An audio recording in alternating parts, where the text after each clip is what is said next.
بسم اللہ الرحمن الرحیم نحمدہ ونصلی علی رسولہ الکریم اما بعد۔ احباب گرامی،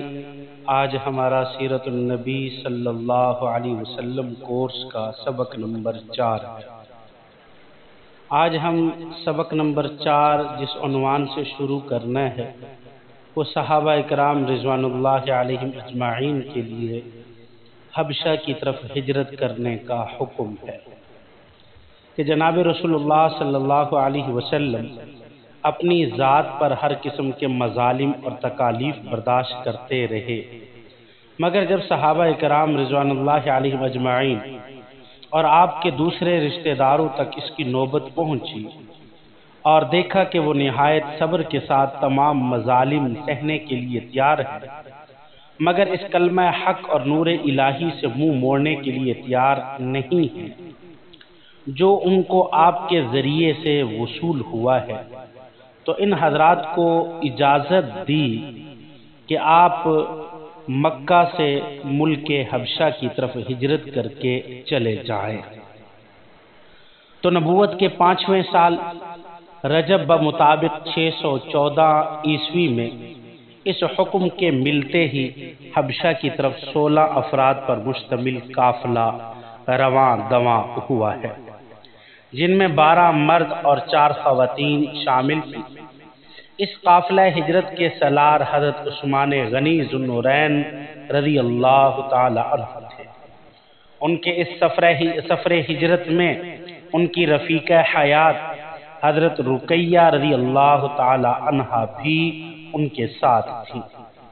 اس قافلہ کے سالار حضرت عثمان غنی رضی اللہ تعالی عنہ کے متعلق نبی کریم صلی اللہ علیہ وسلم نے فرمایا کہ حضرت ابراہیم علیہ السلام اور حضرت لوط علیہ السلام کے بعد حضرت عثمان غنی رضی اللہ تعالی عنہ پہلے شخص ہیں جنہوں نے اپنے گھر والوں کے ساتھ ہجرت کی ہے۔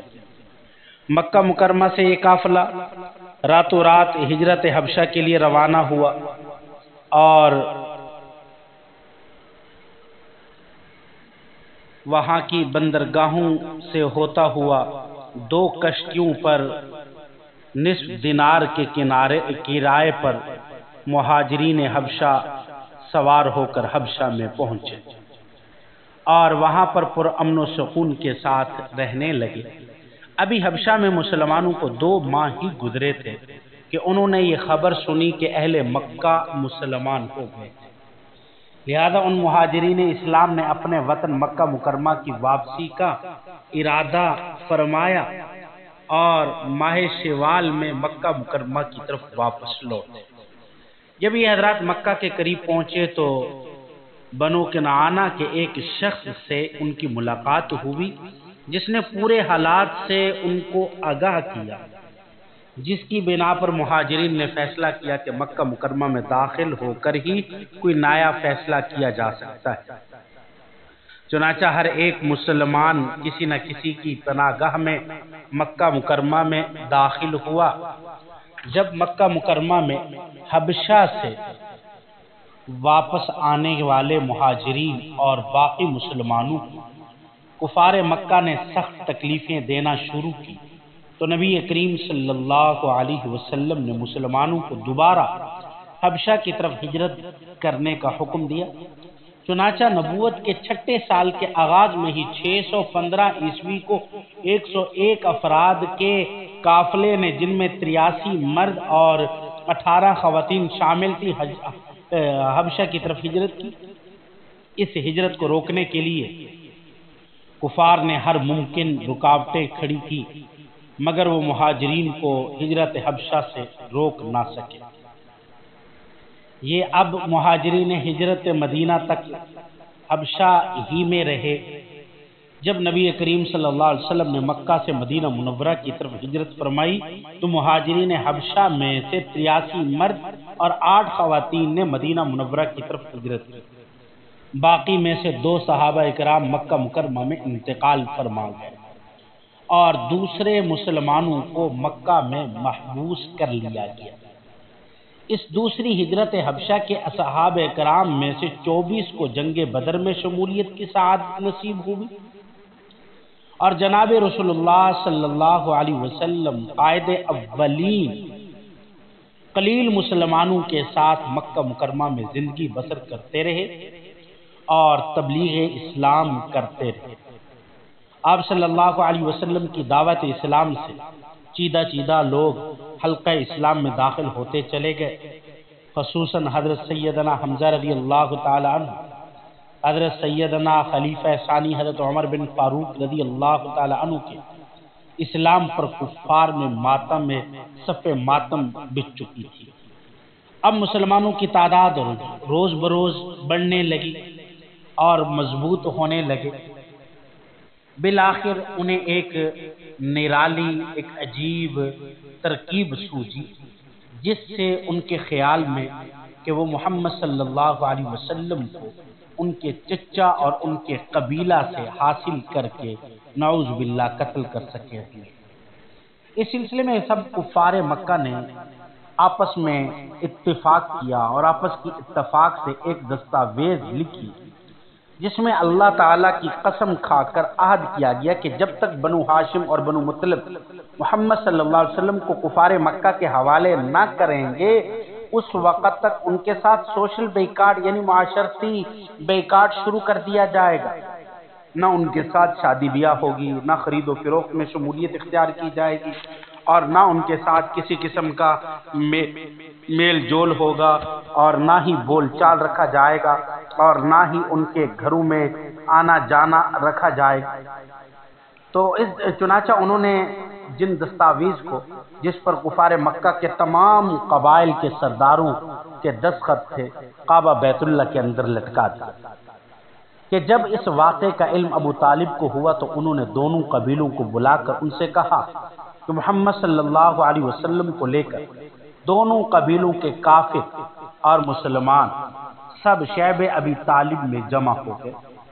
اور آخر وقت تک آپ صلی اللہ علیہ وسلم کی حفاظت جمع ہو جائے اور آپ صلی اللہ علیہ وسلم کی حفاظت کریں گے۔ سوائے ابو لہب کے دونوں قبیلوں نے اسے تسلیم کیا، اور سب مسلمان اور کافر نبوت کے 7ویں سال کے شروع میں ماہ محرم میں شیب ابی طالب میں جمع ہو گئے، اور یہ حصار پورے 3 سال تک جاری رہا۔ آخر اللہ رب العزت نے اس حصار سے بھی نکلنے کا بندوبست فرما دیا۔ کفار کی توثیق شدہ دستاویز کو دیمک چاٹ گئی، اور اس طرح اس مشکل وقت سے نجات ملی۔ کفار قریش کی سب شیطانی چالیں رائگاں گئیں۔ نبوت کے 10ویں سال کے آغاز یعنی محرم میں یہ محصوری کے پورے 3 سال ختم ہو چکے تھے۔ محصوری شیب ابی طالب کے بعد نبی کریم صلی اللہ علیہ وسلم کو کچھ اطمینان ہوا۔ آپ نے تبلیغ دین کی دعوت کو مزید پھیلانا شروع کر دیا۔ اسی عرصے میں حضرت طفیل بن عامر دوسی رضی اللہ تعالی عنہ، جو نہایت شریف اور اپنی قوم کے سردار تھے، جناب رسول اللہ صلی اللہ علیہ وسلم کی خدمت میں حاضر ہوئے، اور اسلام کی بدی حقانیت اور آپ کے اخلاق کو دیکھ کر برضا اور رغبت مسلمان ہو گئے، اور عرض کیا یا رسول اللہ صلی اللہ علیہ وسلم، میری قوم میں میری بات مانی جاتی ہے، میں جا کر ان کو بھی اسلام کی دعوت دیتا ہوں، مگر آپ اللہ تعالیٰ سے دعا کیجئے کہ میرے ساتھ کوئی ایسی کھلی ہوئی علامت ظاہر کر دی جائے جس کے ذریعے میں ان کو اپنی باتوں کا یقین دلا سکوں۔ آپ صلی اللہ علیہ وسلم نے دعا فرمائی تو اللہ تعالیٰ نے ان کی پیشانی پر ایک ایسا نور چمکا دیا جو اندھیرے میں ایک نہایت روشن چراغ کی طرح چمکتا تھا۔ جب حضرت طفیل بن عامر دوسی رضی اللہ تعالی عنہ اپنی قوم کے پاس گئے تو یہ خیال ہوا کہ کہیں میری قوم اس نور کو کوئی مصیبت اور بیماری نہ سمجھے، اور یہ نہ کہے کہ اسلام قبول کرنے کی وجہ سے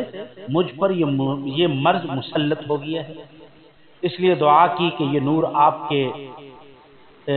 تازیانہ میں آ جائے، تو اللہ تعالیٰ نے دعا قبول کی اور اس نور کو ان کے کوڑے کے ساتھ قندیل کی طرح لٹکا دیا۔ اپنے قبیلے میں پہنچ کر تبلیغ کی اور جس کے نتیجے میں کچھ آدمی مسلمان ہو گئے، مگر چونکہ ان کے گمان کے مطابق زیادہ نہیں ہوئے، اس لیے آپ صلی اللہ علیہ وسلم کی خدمت میں حاضر ہو کر عرض کیا، یا رسول اللہ صلی اللہ علیہ وسلم، آپ دعا فرما دیجیے کہ میری سعی کامیاب ہو۔ آپ صلی اللہ علیہ وسلم نے فرمایا جاؤ اب،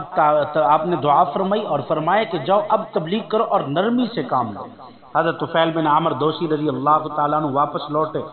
اور پھر لوگوں کو اسلام کی دعوت کی طرف بلایا، اور خدا کے فضل سے ایسے کامیاب ہوئے کہ غزوہ خندق کے بعد 83 گھرانے مسلمان کر کے غزوہ خیبر میں اپنے ساتھ لائے اور سب کے سب جہاد میں شریک ہوئے۔ تو جناب رسول اللہ صلی اللہ علیہ وسلم کے جب شیب ابی طالب کے 3 سال مکمل ہوئے،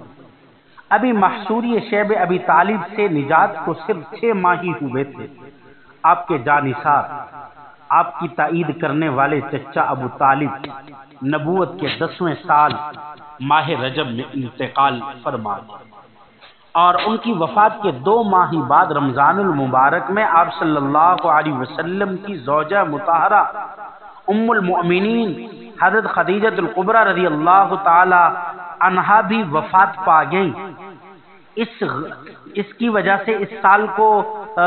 عام الحزن کہا جاتا ہے، غم کا سال کہا جاتا ہے۔ تو آپ صلی اللہ علیہ وسلم اپنی جلیل القدر، اپنی مخلص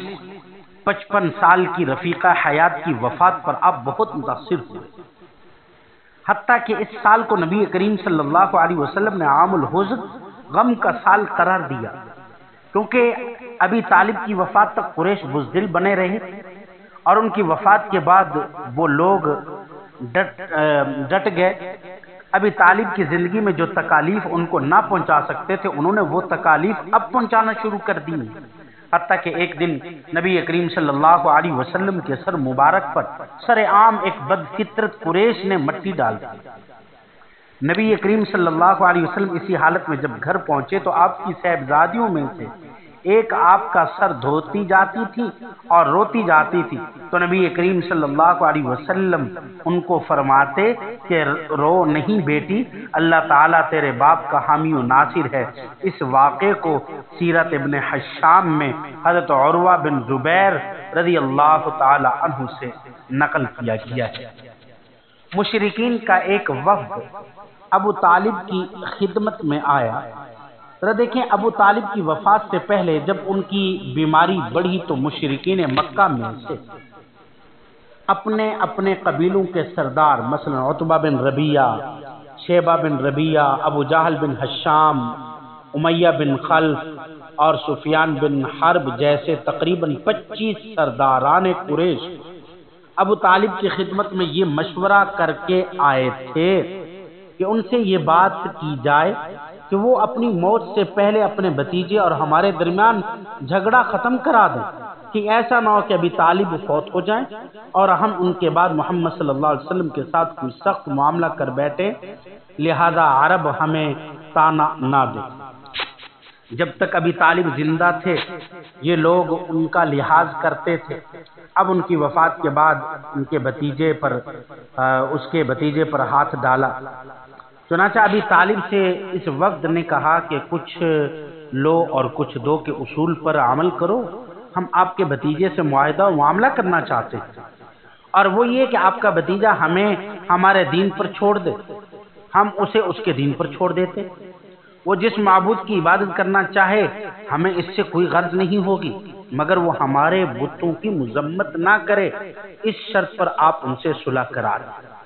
اس پر حضرت ابو طالب نے نبی کریم صلی اللہ علیہ وسلم کو بلوایا۔ جب آپ صلی اللہ علیہ وسلم تشریف لائے تو حضرت ابو طالب نے جناب رسول اللہ صلی اللہ علیہ وسلم سے کہا کہ اے بھتیجے، یہ سب لوگ تمہاری قوم کے سردار ہیں اور جمع ہوئے ہیں، اور کچھ لو اور دو کے اصول پر آپ صلی اللہ علیہ وسلم کے ساتھ معاہدہ کرنا چاہتے ہیں۔ تب رسول اللہ صلی اللہ علیہ وسلم نے فرمایا کہ ہاں، میں ان کو صرف ایک حکم دیتا ہوں، اگر یہ اس کو قبول کر لے تو پورے عرب کے بادشاہ بن جائیں گے، اور عجم ان کے زیر نگرانی آ جائے گا۔ تب ابو جاہل بولا کہ میں تیرے باپ پر قربان جاؤں، تم 10 کلمے کہو تو رسول اللہ صلی اللہ علیہ وسلم نے فرمایا کہ جس کا ذکر تو رسول اللہ صلی اللہ علیہ وسلم نے ان کے جواب کے اندر انہیں فرمایا کہ تم کہو کہ اللہ کے سوا کوئی معبود نہیں، جن کو تم پوجتے ہو ان کی عبادت چھوڑ دو، جن کو تم پوجتے ہو ان کی عبادت چھوڑ دو۔ تو نبی کریم صلی اللہ علیہ وسلم کا یہ فرمان اور اعلائے کلمہ حق سن کر سب قریش کے سردار کفار قریش اٹھے اور چل دیے۔ انکار کی وجہ دعوت اسلامی کا کوئی نقص نہیں ہے، بلکہ وہ انکار کیوں کر رہے تھے قریش مکہ، یہ نہیں کہ دعوت اسلامی میں کوئی نقص تھا، آپ کے تبلیغ کرنے کے اندر کوئی نقص تھا، بلکہ ان کے انکار کرنے کی ایک سب سے بڑی وجہ یہ تھی کہ ان کا تکبر تھا، حسد تھا، اور تقلید عامہ پر اصرار ہے، اور اپنی برادری سے ایک شخص کو اللہ کا نبی مان کر اس کی اطاعت و فرما برداری کو قبول کر لے، یہ ناممکن ہے۔ تو اسی موقع پر اللہ رب العزت نے سورۃ صاد کی آیات نازل فرما کر نبی کریم صلی اللہ علیہ وسلم کو جتلا دیا کہ ان لوگوں کے انکار کی وجہ سے دعوت اسلامی کا کوئی نقص نہیں ہے، بلکہ ان کا تکبر، حسد اور تقلید عامہ پر اصرار ہے کہ اپنی برادری کے ایک شخص کو اللہ کا نبی مان کر ان کی اطاعت و فرما برداری کو قبول کر لے، یہ ناممکن ہے۔ تو اللہ رب العزت نے سورۃ صاد کے اندر فرمایا، صاد قسم ہے نصیحت بھرے قرآن کی، بلکہ یہی لوگ جنہوں نے ماننے سے انکار کیا ہے سخت تکبر اور ضد میں مبتلا ہے۔ ان سے پہلے ہم ایسی کتنی ہی قوموں کو ہلاک کر چکے ہیں، تو وہ چیخ اٹھتے ہیں مگر وہ وقت بچنے کا نہیں ہوتا۔ ان لوگوں کو اس بات پر بڑا تعجب ہوا کہ ایک ڈرانے والا خود انہی میں سے آ گیا۔ منکرین کہنے لگے یہ جادوگر ہے، جھوٹا ہے، کیا بس اس نے سارے معبودوں کی بجائے ایک ہی معبود بنا ڈالا؟ یہ تو بڑی تعجب کی بات ہے۔ سرداران قوم یہ کہتے ہوئے نکل گئے، چلو اور ڈٹے رہو اپنے معبودوں کی عبادت پر۔ دعا کیجئے کہ اللہ رب العزت ہمیں سمجھنے اور عمل کرنے کی توفیق عطا فرمائے، اور جناب رسول اللہ صلی اللہ علیہ وسلم سے سچی پکی محبت کرنے کی توفیق عطا فرمائے، اور آپ کی سیرت پر عمل کرنے کی توفیق عطا فرمائے۔ وما علینا الا البلاغ۔